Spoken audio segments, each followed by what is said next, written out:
this is a fantastic episode which really shows you the change of the activity of the legs, right? So here you can see that that's what we experienced the year before, the recovery of this ability to get the diagonal counteraction of the legs.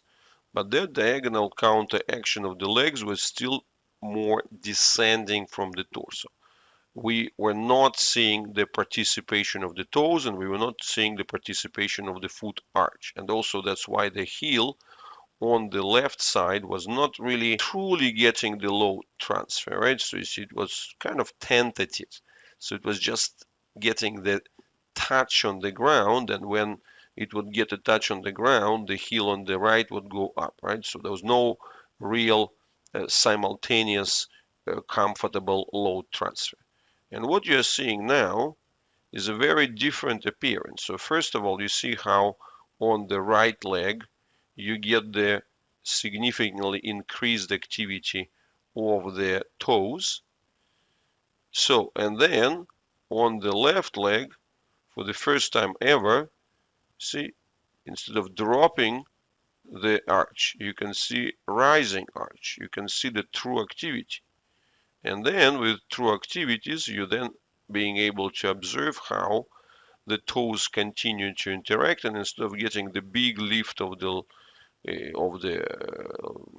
like when the left one goes down and the right one goes up, now we can see that both of them are able to transfer the loads simultaneously. And of course, throughout this transition, we also can see how much more activity we have at the level of the buttocks as such. So the buttocks, they get the new level of action.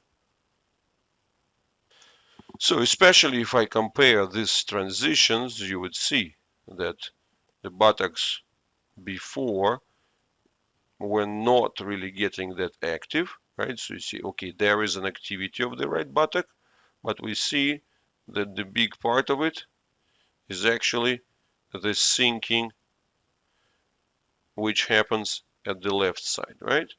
And the new one, you can see that the buttock works in cooperation with the toes.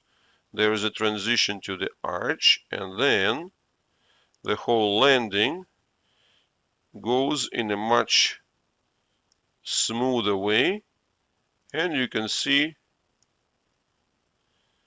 that those elements of the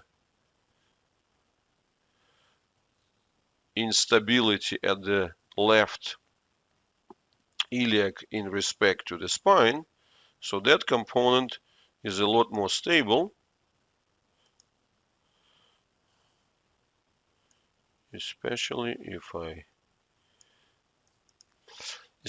if we compare these adjustments, right? You can see that's a lot more of the specific activity of the toes and the heel, and we can see that that is a lot more stable in respect to the pelvis and the lumbar as well. So whilst last year we saw that sinking and the insufficient activity of the toes and much less of the adjustment of the legs towards each other.